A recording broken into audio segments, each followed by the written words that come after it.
Welcome, welcome to another episode of Glorious Life on Wheels.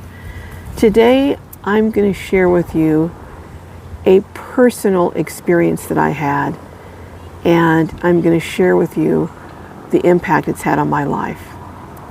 Have you ever met someone, maybe just a brief encounter, and when you look back years later, or maybe even not that long later after the encounter, you can identify and say that that was a point in your life, a turning point that perhaps changed the trajectory, how do you say these big words, trajectory of the rest of your life. It changed your future. I had such an encounter about a month ago when I was at tiny homes, incredible tiny homes in Tennessee, and I met someone, and I think that that meeting is going to have a profound impact on my future and how I view life and the lens through which I look through life from this point on. I know you're saying, wow, that's kind of dramatic. That's a little overstatement, don't you think? No, I don't think it is. So come on with me, and I'm going to share with you why I think this brief chance encounter is going to have such a profound impact on my life from here on out. Just as I started to tell you my story, the gardeners here at the park started mowing and using their blowers and everything, so I had to come into my van in order to finish my story. But about a month ago, when I was at Incredible Tiny Homes, I had kind of a group gathering interview with a group of residents there who were sharing their stories, their backstories, some of them, and how they happened to decide to move to Incredible Tiny Homes. One of the individuals who was sharing her story was named Marina. And Marina, as part of her story, shared that in 2019, she received a really serious health diagnosis. She was diagnosed with 4th stage metastatic breast cancer. And that in itself, is pretty startling. But what was even more surprising and what grabbed my attention and I couldn't get out of my mind was a statement that she made after sharing that information. And this is what she said.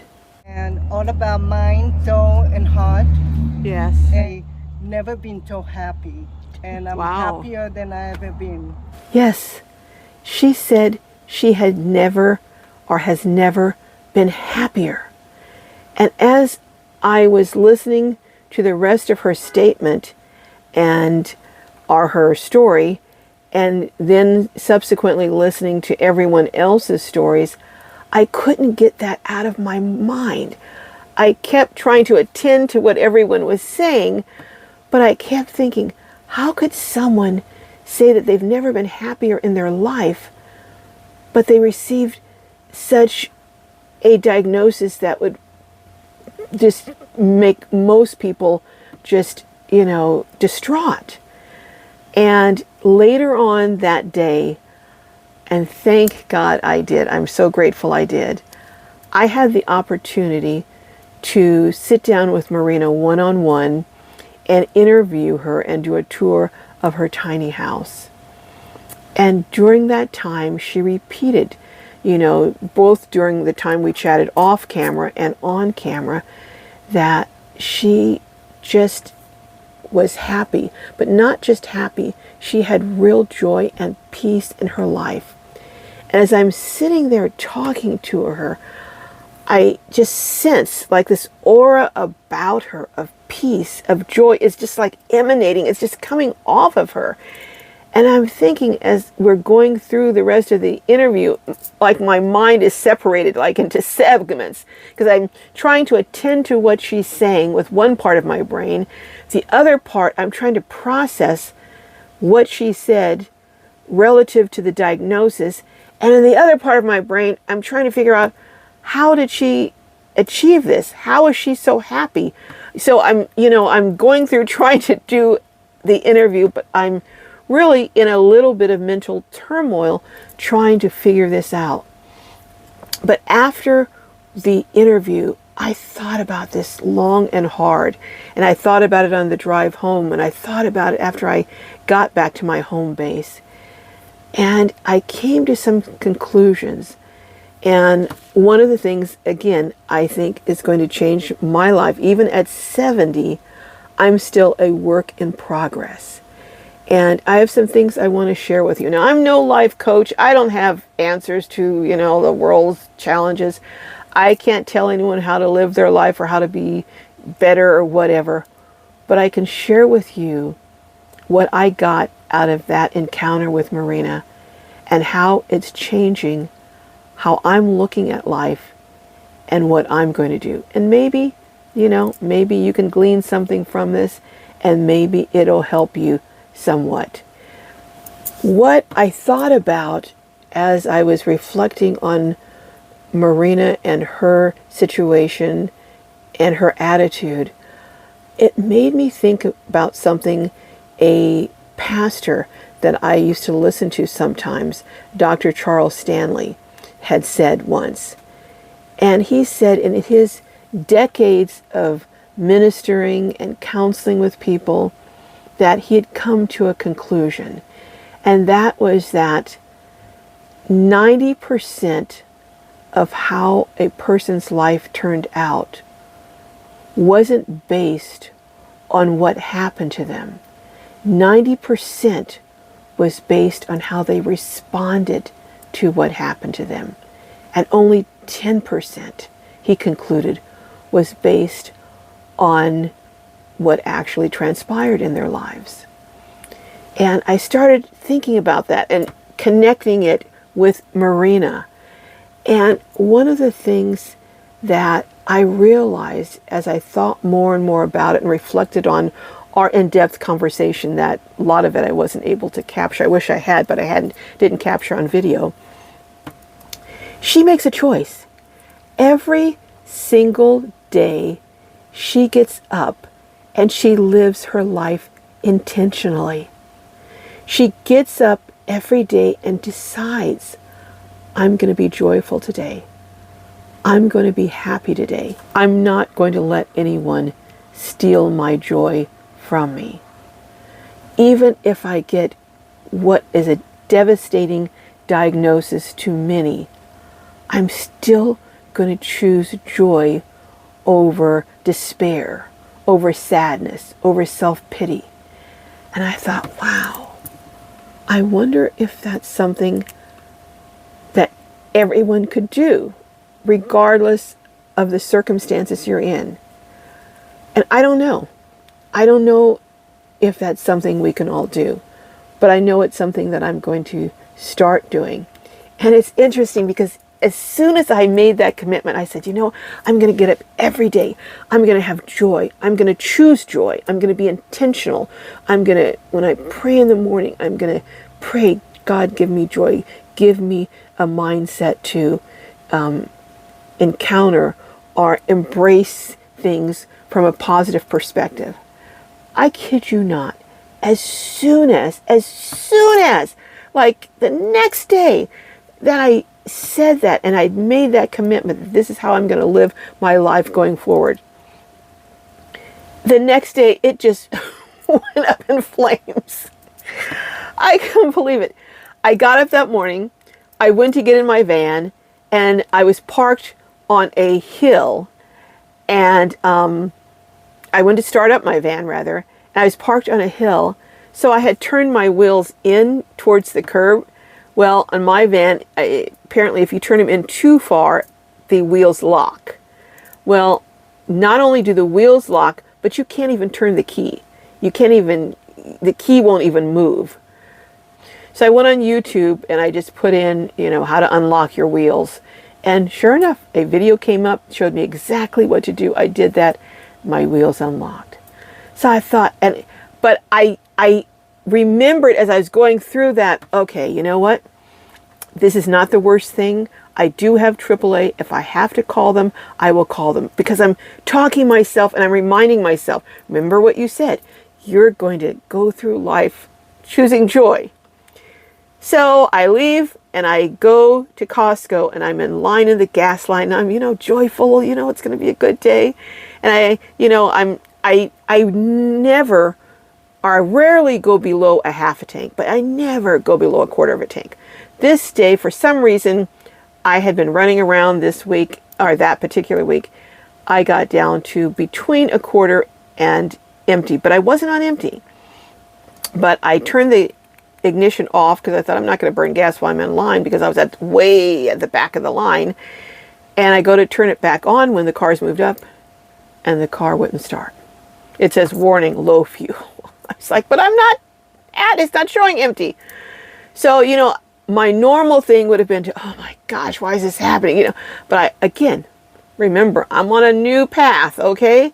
So I'm like, okay, you know what? Worst thing, I'll go see if someone has a gas can. If they don't, what can I say? I'll just tell the people behind me to go around. It's not the end of the world.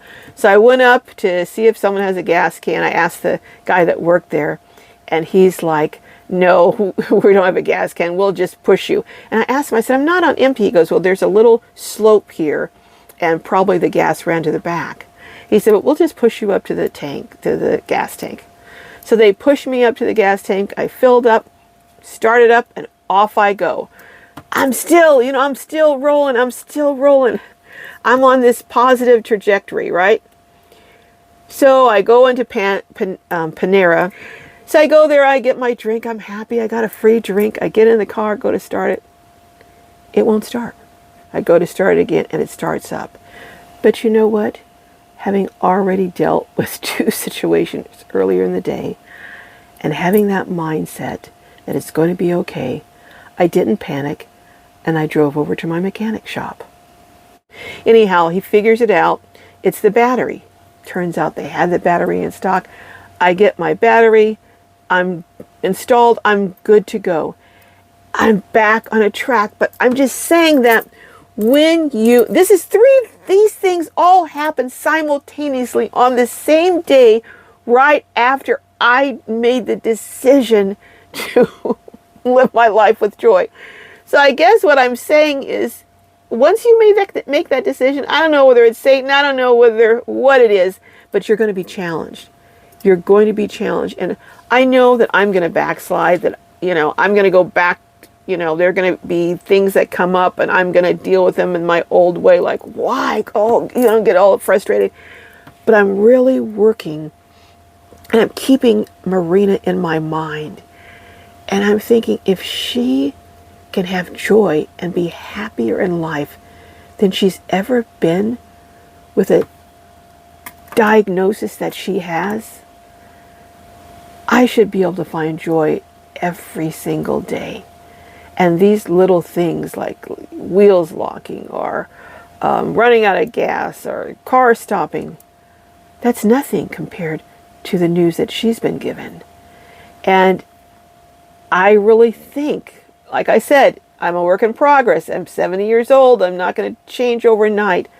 But it's really, you know what it reminds me of? You know how you have a New Year's resolution, and you start it and you get all excited, and you're going for the first day, 2, maybe even week, or when you're going to start a diet, or, and you go, and then you fall off the wagon. I can see already by what happened that day and how I handled it, how it completely, each time something happened and I handled it with the mindset of Marina, I'm going to find joy in everything. I'm not going to let my joy be taken from me. It kept me on a mindset that I can't even explain it. But now that I've announced this, I know all of you are going to be watching me and seeing, hey, is she staying on that? Is she getting upset? Is she telling people off? Is she doing whatever? So I give you permission to hold me accountable, for staying on track. And I hope maybe this has encouraged some of you who may be going through something. And even though it may not be as serious as Marina's news, it's still difficult and hard for you.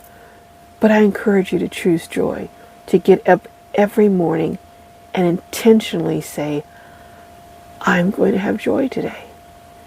And I challenge you, and any of you are going to go on that challenge with me. I don't know how we can do it together, but let me know in the comments if this has encouraged you and maybe given you pause to think about maybe just tweaking something just a little bit every day. Well, love each and every one of you.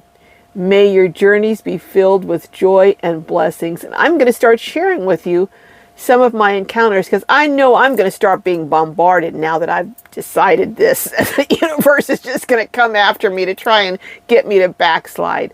But hopefully I won't. And I will see you down the road. If you haven't subscribed, hit that subscribe button. And join us on Saturdays at 3 p.m. Pacific for the Globy get-together live. And hit that like button if you want more content like this. All right, see you down the road.